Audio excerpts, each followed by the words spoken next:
네, 협상파 2인자를 제거했는데 이 마구잡이로 이란 테헤란에 있는 지도부를 죽여나가면 도대체 종전을 하기 위한 협상은 누구하고 하란 말이냐? 오히려 전쟁의 탈출구가 좁아진 것 아니냐? 이런 분석이 나오고 있습니다. 트럼프 대통령이 장대한 분노를 이란이 아닌 동맹국한테 쏟아부었다. 뭐 이런 제목이 있더군요. 장대한 분노. 이거는 원래 2월 28일 날 미국과 이스라엘이 이란을 공격할 때 썼던 작전명입니다. 에픽 퓨어리, 장대한 분노였거든요. 그것이 이제는 이란을 향하는 게 아니라 영국, 프랑스, 독일 같은 나토 동맹국, 한국, 일본, 호주 이런 나라들에게 그 장대한 분노를 쏟아내고 있다.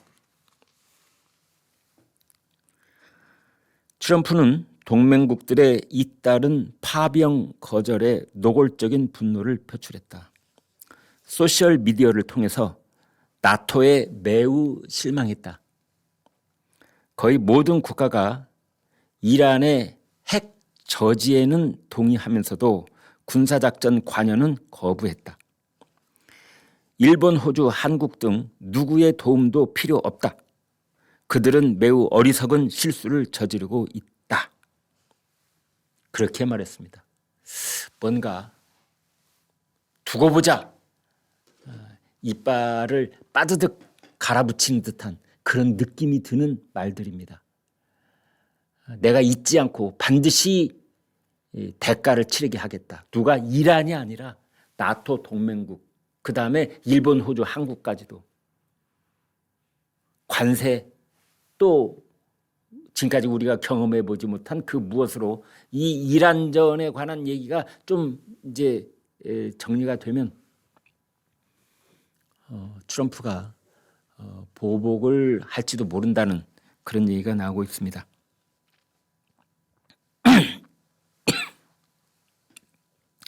트럼프의 최측근인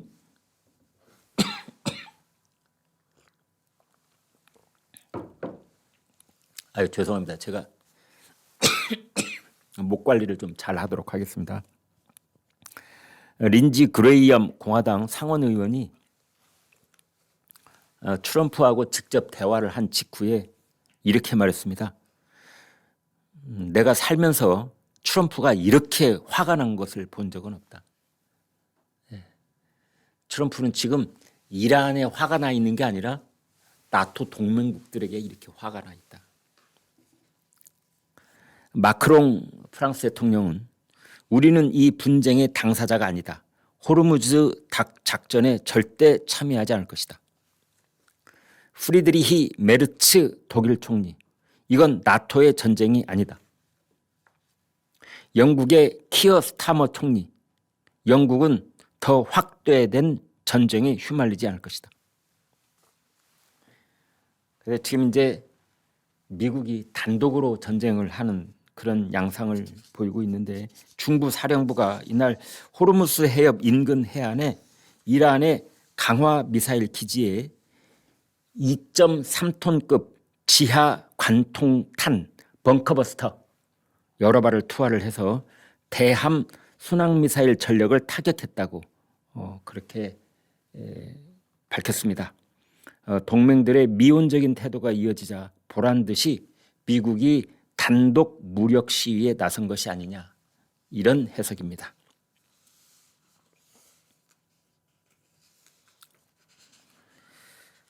지금 이스라엘이 이란의 가스전을 전격적으로 폭격을 했는데 이란은 이제 경제의 전면전이 시작됐다라면서 걸프 국가들의 석유 시설에 보복을 하겠다라고 협박을 했습니다.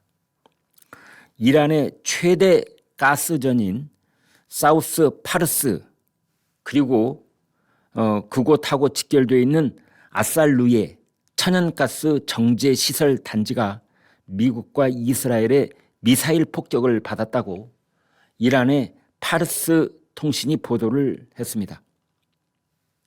그동안 미국, 이스라엘은 이란의 핵 혹은 미사일 같은 군사시설을 중점 타격해 왔는데 이제부터는 산업 기반에 대한 광범위한 공격으로 확대되는 양상을 보이고 있습니다. 자, 이란은 걸프 지역의 석유가스 시설에 대해서 보복하겠다 이렇게 예고를 했습니다.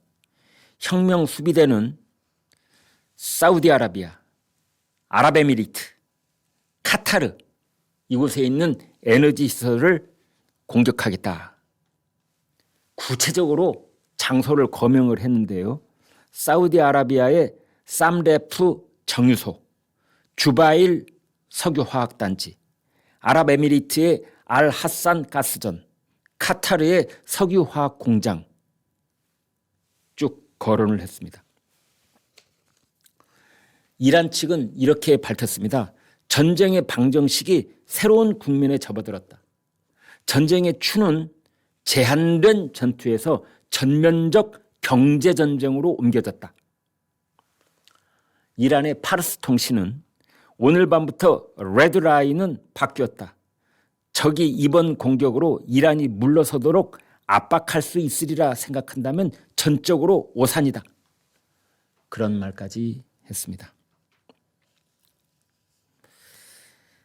그런가 하면 이스라엘 측에서는 카츠 국방장관이 이런 말을 했습니다. 오늘 모든 전선에 걸쳐 중대 이변 significant surprise가 예상이 되며 이란과 레바논 내 헤즈볼라와 전투가 더욱 격렬해질 것이라고 말했습니다.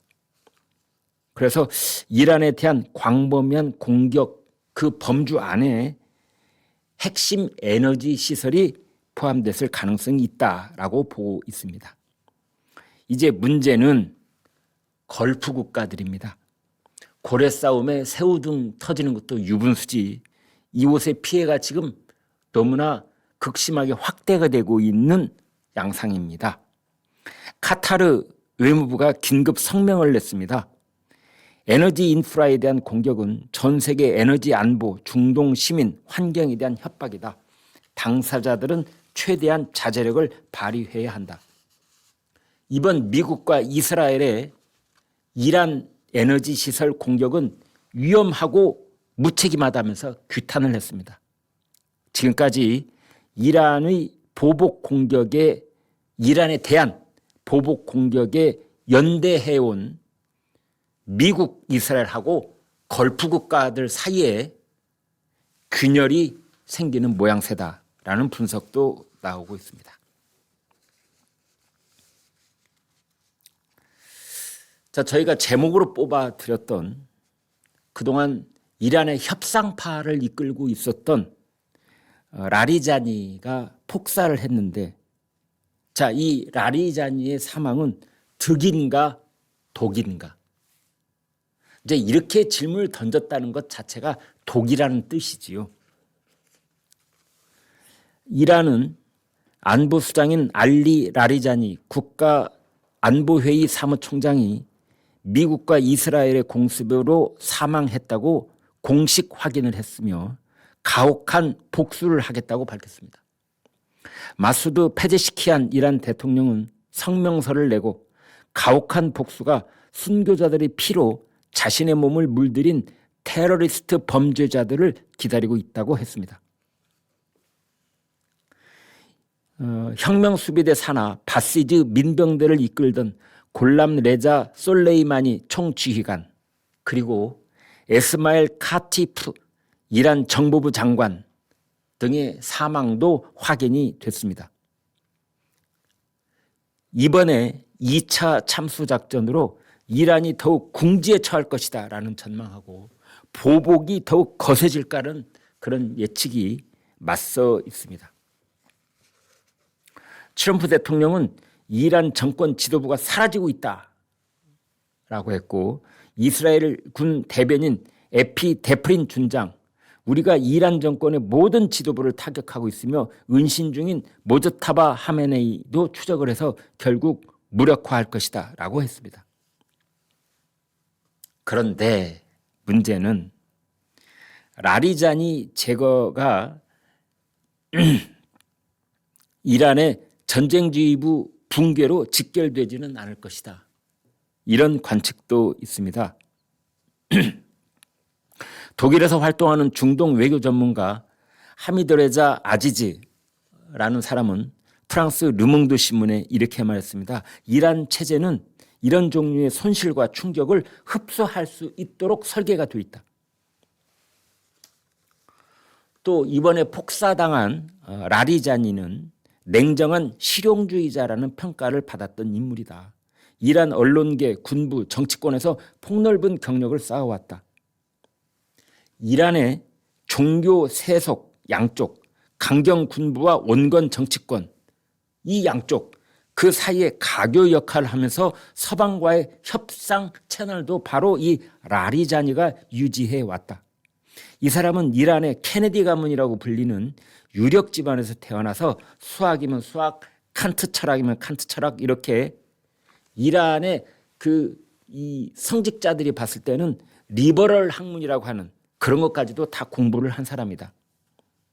그래서 자, 이 사람이 지금까지 마크 협상을 총괄 지휘를 해왔는데, 자, 그 사람이 제거가 됐으니 이제 강경파의 입지가 더 커지고 물밑 협상은 어려워지는 것 아니냐라는 분석이 나오고 있다는 겁니다.